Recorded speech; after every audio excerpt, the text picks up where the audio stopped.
She's not on the list. Please leave this area. My daughter-in-law said that to my wife. Right at the foot of the private jet we bought with our own hands 30 years ago. Seattle was cold and rainy. The pilot was waiting. The live stream camera was already on. And my son said nothing.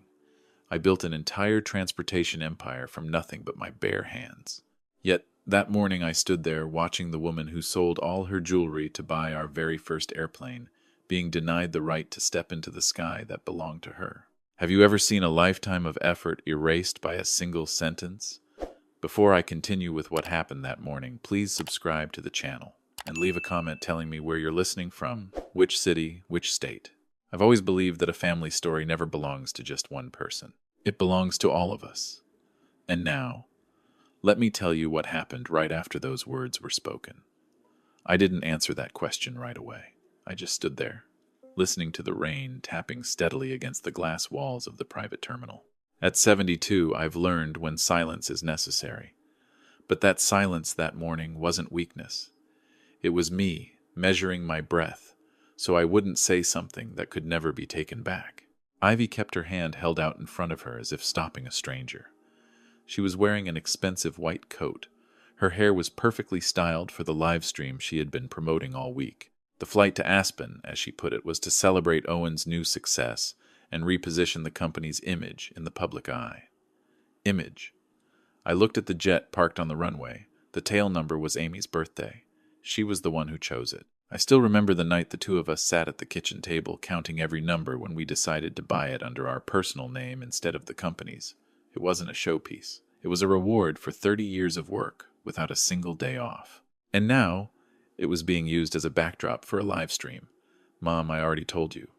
Ivy continued, her voice calm like she was explaining an internal rule.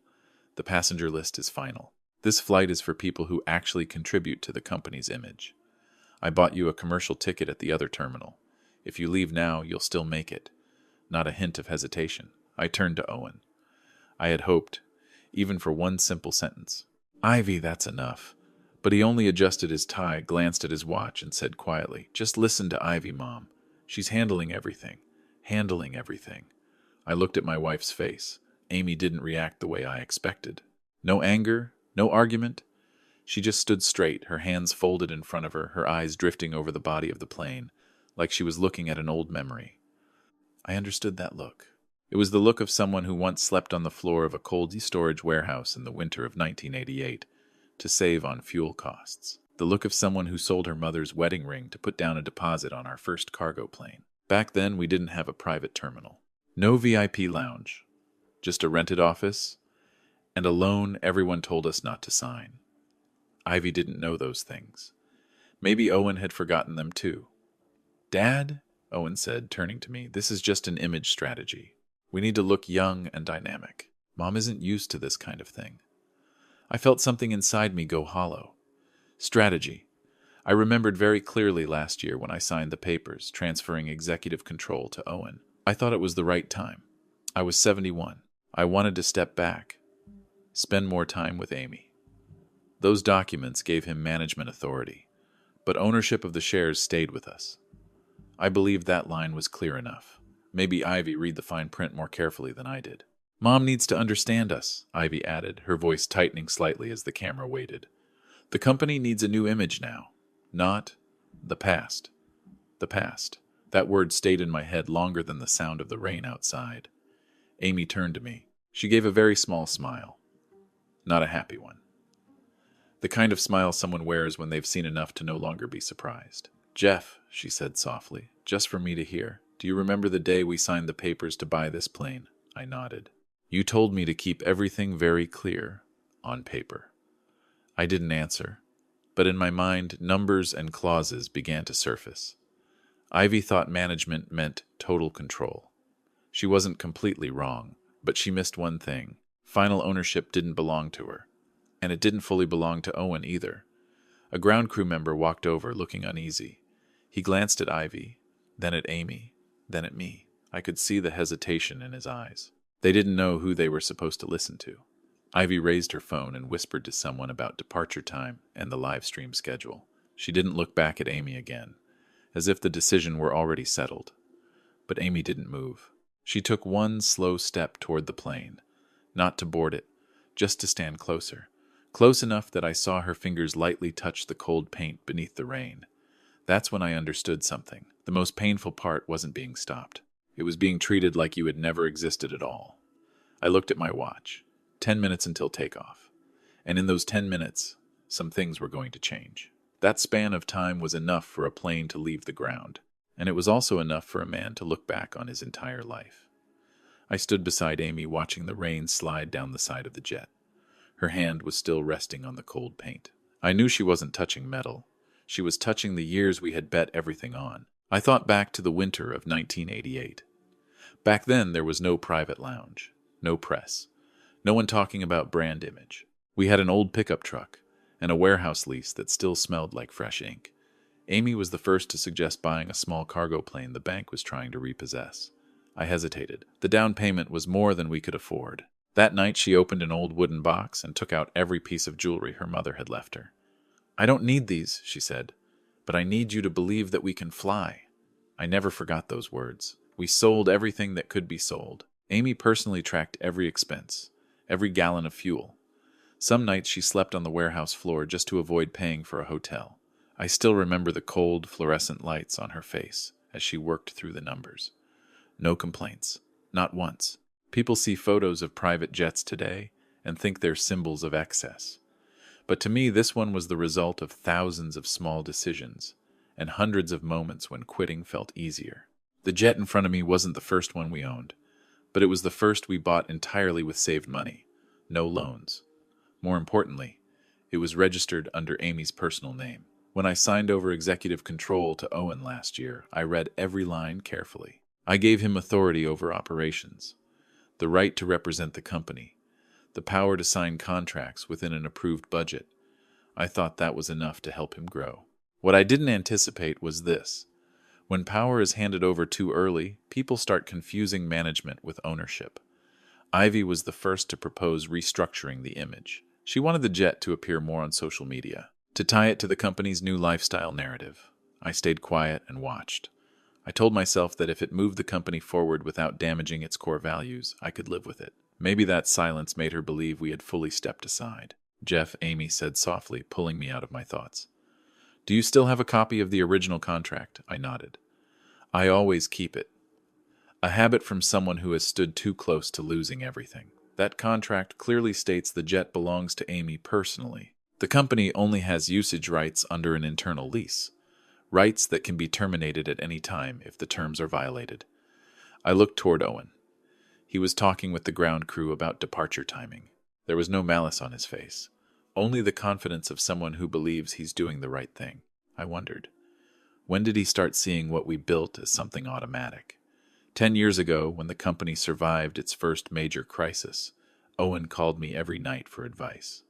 He was afraid of making mistakes, afraid of disappointing us. I told him that mistakes were part of growing up, but I never taught him how to tell ambition apart from gratitude.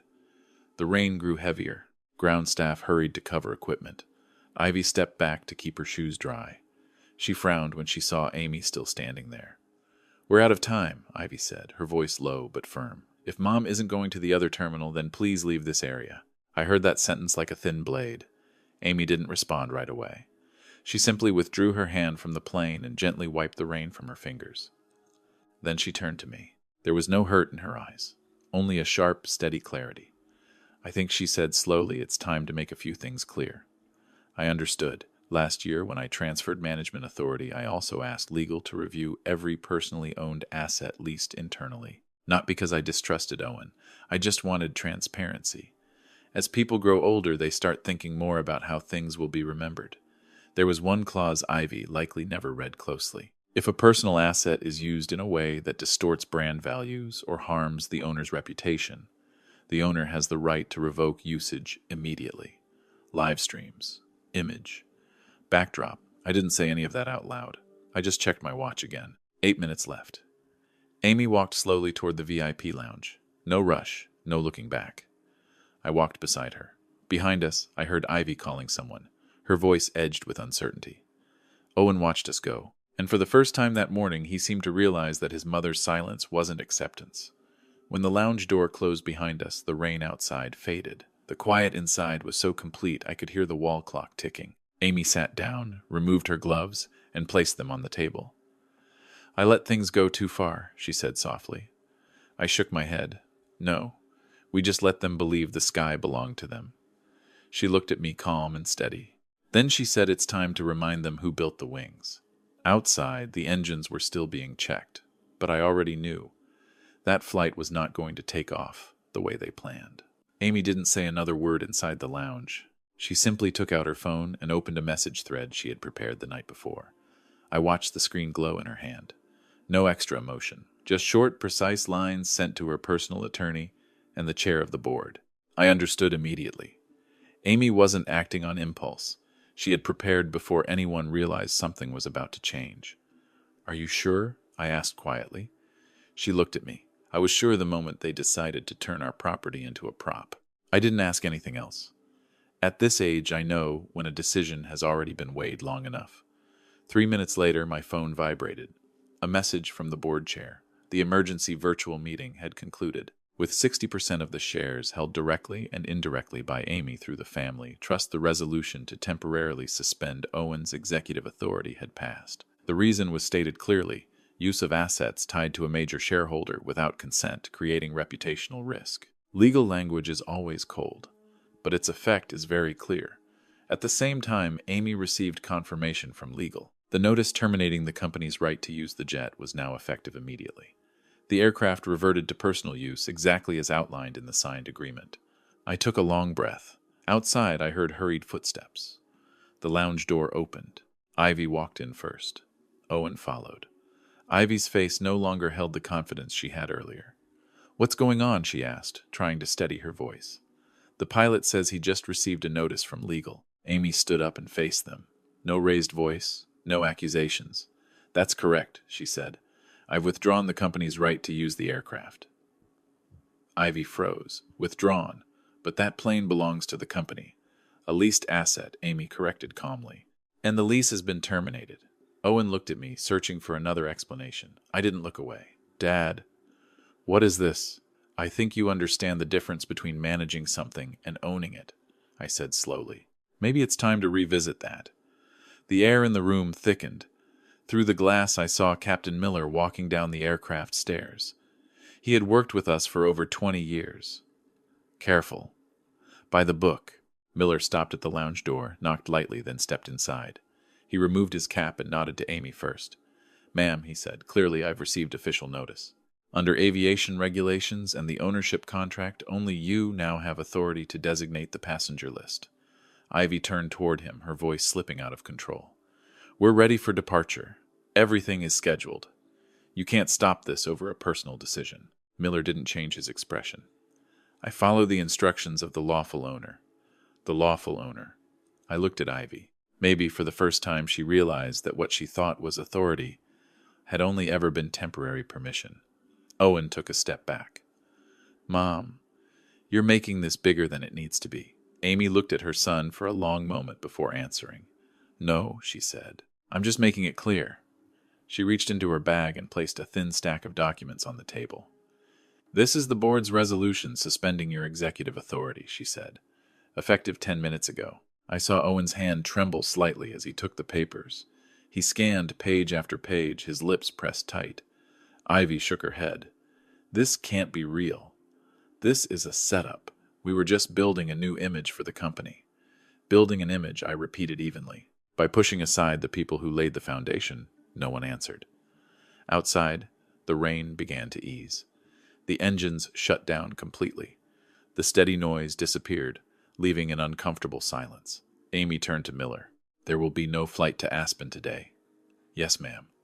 Ivy stepped forward, as if she wanted to say more, then stopped. I could see calculations racing behind her eyes, searching for a way to regain control. "You can't do this in front of partners and media," she said. "This will damage the company's reputation." Amy looked straight at her. "Reputation isn't built on images online," she said. "It's built on respect." The sentence wasn't loud, but it ended the argument. Owen lifted his head from the documents. His eyes were no longer hard. Something close to confusion had taken their place. "Dad, Mom, Can we talk privately? I shook my head slightly. Everything that needs to be said has already been said. I didn't feel triumphant, only heavy. When you hand power to your child, you never imagine the day you might have to take it back. Amy walked toward the door. Before stepping outside, she paused for a moment. I'm not banning anyone from the plane, she said slowly. I'm just reminding you that the right to decide doesn't belong to those who've forgotten where it came from. Then she stepped out onto the runway. Miller stood straight, waiting for further instruction. I followed Amy. Behind us, I heard the soft rustle of paper in Owen's hands. The jet was still there, but the balance of power had shifted, and this was only the beginning.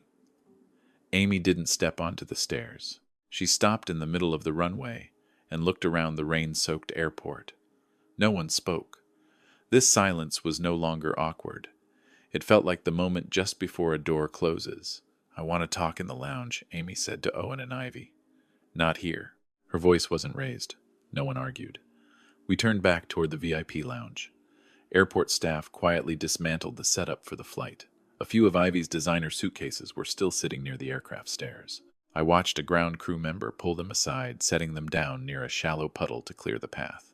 No one threw anything, but the way they were moved so quickly made them look out of place, alone on an empty runway. Inside the lounge, the door closed. No cameras, no partners, just family. Amy sat down across from Owen and Ivy. I stood behind her the way I had for years during board meetings. I've reviewed the last quarterly financial reports, Amy began. There are several expenses tied to the aircraft maintenance fund that I never received a clear explanation for. Ivy responded immediately. Those were brand investment costs. We approved them as part of the new strategy. Strategy doesn't include transferring money to a consulting firm with no operating history, Amy said evenly. That firm is registered under a proxy name, but the ultimate beneficiary is directly connected to you. The air in the room tightened. Owen turned to Ivy. You told me it was just an external marketing agency. Ivy held her composure. It is. And they did work. Amy opened a second folder. I requested an independent audit. They found no services matching the amount paid. I looked at Owen. The color drained from his face. Why didn't I know about this? He asked Ivy quietly. Because you trusted me, Ivy said at once. And I did it for the good of the company. I'd heard that phrase before. For the good of the company is the easiest thing to say when no one wants to admit whose good it really is. Amy placed a copy of the report on the table and slid it toward Owen. This amount won't collapse the company, she said. But it collapses trust. No one spoke for a long moment. I knew Amy wasn't looking for punishment. She was looking for acknowledgement. Owen read each page, slower and slower. His shoulders sank. You can explain, he said to Ivy. It sounded more like a plea than a question. Ivy looked straight at Amy. You've been watching us from the beginning. No, Amy replied. I just didn't close my eyes. I stepped forward slightly. When you accepted executive authority, we agreed that transparency was the first principle. You signed that. Owen nodded faintly. I know. Then why didn't you check, I asked. He didn't answer right away. Finally, he said softly, I thought I needed to trust the person beside me. I looked at my son and realized the most painful part wasn't the money. It was how confidence and pride had blurred his sense of responsibility. Amy closed the folder. I won't take this outside, she said. No lawsuits, no noise. But starting today, all investments will be reviewed, and you will no longer have unilateral authority. Ivy clenched her hands. What do you want? I want the company to return to its real values, Amy said, not become a stage. Owen lifted his head. Mom, I was wrong. I didn't oversee things closely enough. It was the first admission I had heard from him all morning. Amy looked at him for a long time. There was no satisfaction in her eyes. Only exhaustion. You chose to stand beside the person who blocked your mother, she said. And I respect that choice. But every choice has consequences. I saw Owen's lips tremble. He was no longer the confident CEO from the runway. He was just a middle-aged man realizing how far he had drifted from his roots. Amy took a check from her bag. The amount matched exactly the total sum transferred to that consulting firm. I don't need this money, she said. But I want you to understand its value. She looked at Ivy, then at Owen, and she tore the check in half. The sound of paper tearing was soft, but sharp in the quiet room. "This is the last amount you can consider unconditional support from me," she said. "From now on, everything comes with responsibility." It didn't feel like retaliation. It felt like a period at the end of a sentence. Outside the glass, the sky was beginning to brighten. The rain had stopped. Amy stood up. "We won't be flying to Aspen today." Ivy watched her anger mixed with helplessness. Owen stayed seated, his hands still resting on the folders. I followed Amy toward the door. Before leaving, I turned back to my son. "You can still fix this," I said slowly. "But first you need to understand what you've lost." The lounge door closed behind us. The jet was still waiting for instructions. But the journey ahead wouldn't be a celebration.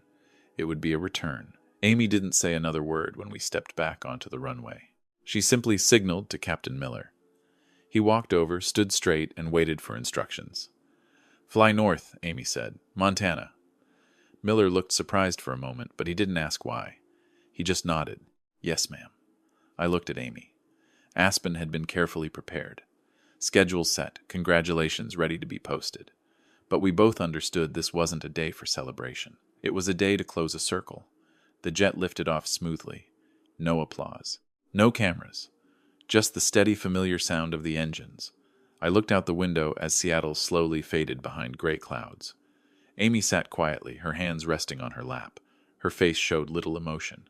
But I knew her heart was calm. The calm of someone who has made a difficult but right decision. "Do you remember our first flight?" she asked softly. "I do," I said. "The plane shook so hard I thought it wouldn't make it up." Amy smiled faintly. But it flew. Montana greeted us with clearer skies. When we landed at the small airport where we worked in our early years, I saw a group waiting. They were representatives from an organ transport organization Amy had contacted in advance. No ceremony, just firm handshakes and sincere gratitude. Amy signed the documents, transferring ownership of the jet. Not to the company, not to the family, but to an organization that would use it to deliver chances at life, to the right place at the right time. "I don't need it anymore," she told them. "But there are people who need it more than I do." I stood beside her, listening. I thought about Ivy, about Owen, about how easily people confuse value with image. Then I looked at the plane one last time. It had once been a symbol of our success. Now it had become part of something bigger. We left the airport in an old rental car. No one recognized us, and that felt good. The small house in the Montana town was still there. The wood was older. The roof needed a few repairs. But it stood firm, the way we always had. Amy made tea. I sat down in the familiar wooden chair. No expensive furniture, no phones buzzing nonstop, just the smell of hot tea, and evening light through the window. "I don't regret it," Amy said, placing a cup in front of me. "Neither do I," I replied, "even if it hurts." She nodded. Hurt is normal, but staying silent and doing nothing, that's what I couldn't accept. That evening, Owen called me. I didn't rush to answer. When I finally picked up, he didn't speak right away. "Dad," he said at last, his voice low. "I'm sorry." I didn't scold him. I only said, "You need time to understand. Your mother and I need time too." He was quiet for a moment. "I'll fix it." "Good," I said. "But don't fix it to get back what you lost. Fix it to be worthy of what you still have." When the call ended, I set the phone down. Amy looked at me without asking. We sat there for a long time, not talking much, just listening to the wind outside the porch. At this age, I understand something clearly. A legacy isn't what you leave your children. It's what you teach them about work, about respect, and about boundaries. Many people think the sky belongs to the one sitting on the private jet. I don't. I believe the sky belongs to the person who dared to build the wings, and who knows when to let them go. Before going to sleep, I looked at Amy. Her eyes were closed, her breathing steady. I thought about that rainy morning in Seattle, about a sentence that seemed small, but revealed everything. And I understood one simple truth. Never lock out the person who built the house for you, because when they quietly take the key back, you won't even have a place to stand in the rain. If my story made you pause for a moment to think about your own family, then it has done what it needed to do. It took me nearly a lifetime to learn this money can build assets, but only respect keeps a family together. Power can be handed over with a signature. Trust can only be kept through actions. And when trust is taken lightly, everything else becomes just a performance. If you think this story might help someone reflect on how they treat their parents or their children, please share it. And if you'd like to hear more stories about family, about choices, about small moments that can change an entire life, please subscribe to the channel. I'm not telling this to judge anyone. I'm telling it to remind myself, and maybe remind you, that the greatest legacy we leave behind is not what we own, but how we treat each other when no one is filming. Thank you for listening. Until the end.